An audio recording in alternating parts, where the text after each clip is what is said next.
자, 오늘 살펴볼 분석 자료는 최근 시장을 말 그대로 깜짝 놀라게 한 엄청난 반전 스토리입니다.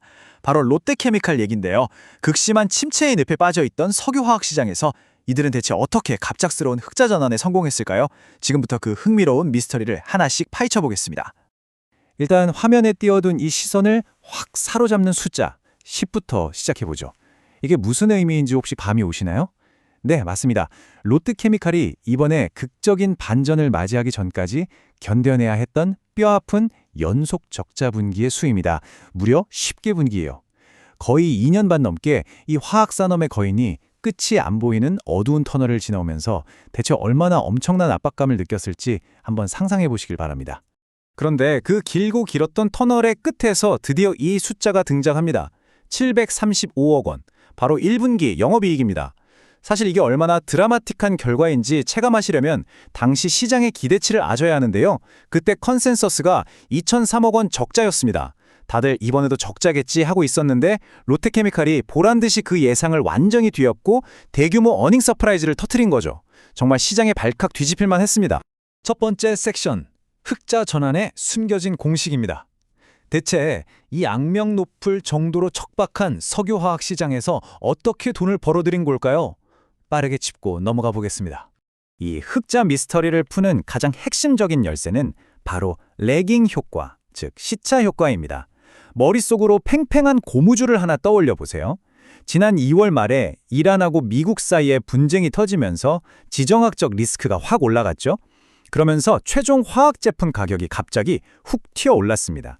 근데 롯데케미칼이 제품을 만들 때 쓴 원재료, 그러니까 납사 같은 건 사태가 터지기 한참 전에 이미 엄청 싼 가격에 사둔 상태였거든요.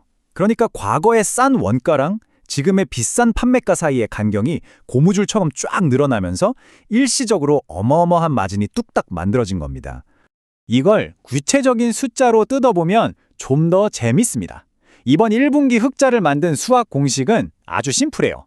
방금 말씀드린 그 긍정적인 레깅 효과로 무려 2,500억 원이 더해졌고요. 제품 가격이 오르면서 재고 충당금이 환입된 게 500억 원입니다.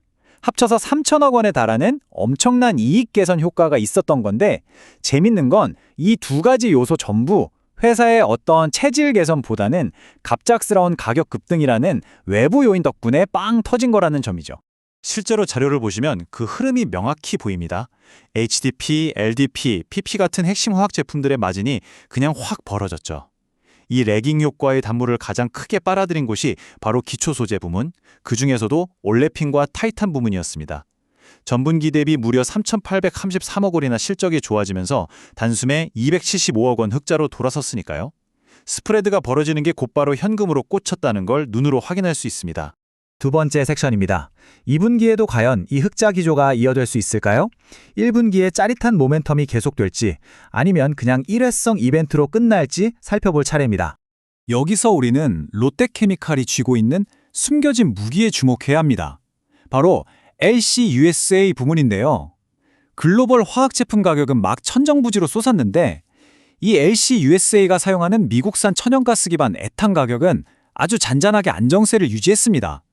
자, 생각해보세요. 물건값은 비싸게 받을 수 있는데 원재료값은 그대로다? 네, 맞습니다. 이 부문의 수익성, 즉 ECC 스프레드가 정말 폭발적으로 벌어졌겠죠? 이건 다른 부문들하고는 확연히 차별화되는 LC-USA만의 독보적인 강점입니다. 그래서 2분기 전망은 어떠냐? 일단 4월까지는 이 레깅 효과의 달달한 기운이 어느 정도 남아있을 걸로 보입니다. 물론 그 이후에는 모멘텀이 좀 꺾일 수도 있겠지만요. 하지만 방금 말씀드린 LC-USA 부문의 체력이 워낙 강력하게 실적을 방어해주고 있어서 다른 기타 부분의 약점이나 부진을 충분히 상쇄하고도 남는다는 게 핵심입니다. 그 덕분에 2분기에도 911억 원 규모의 영업이익 흑자가 예상되는 거죠. 적어도 당분간은 빨간불이 들어올 일은 없어 보입니다. 세 번째 섹션, 구조적 한계와 장기적 리스크입니다. 이제 일시적인 요인들은 좀 걷어내고 진짜 뼈아픈 현실 점검을 해볼 시간입니다. 가장 먼저 아까 말씀드린 고무줄을 다시 생각해 볼까요? 가격이 오를 때는 막대한 마진을 줬지만 반대로 튕겨져 돌아오는 역레깅 현상이 닥치면 어떻게 될까요?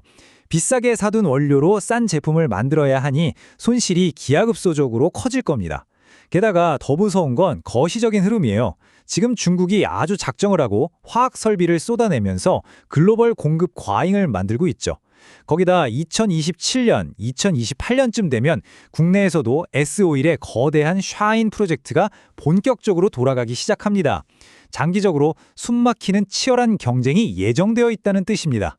그래서 이 시점에서 여러분께 이 본질적인 질문을 하나 던져보고 싶습니다. 과연 지금 이 1분기의 극적인 흑자는 회사의 체질이 진짜로 바뀐 구조적인 턴어라운드일까요? 아니면 지정학적 갈등이 빚어낸 거대한 일시적 착시 현상일까요? 사실 이 질문 하나 때문에 지금 금융시장이 완전히 두 쪽으로 쫙 갈라졌습니다. 네 번째 섹션, 엇갈린 증권사 전망입니다. 아주 똑같은 데이터를 보고 완전히 정반대의 결론을 내놓은 흥미로운 상황을 보시겠습니다. 마치 권투 경기처럼 양측의 입장이 아주 팽팽합니다. 한쪽 코너에서는 굉장히 보수적인 시각으로 접근한 BNK투자증권이 보유 홀드 의견을 내놓았고요. 반대쪽 코너에서는 긍정적인 턴어라운더를 외치는 하나투자증권이 과감하게 매수 바이 의견을 던졌습니다.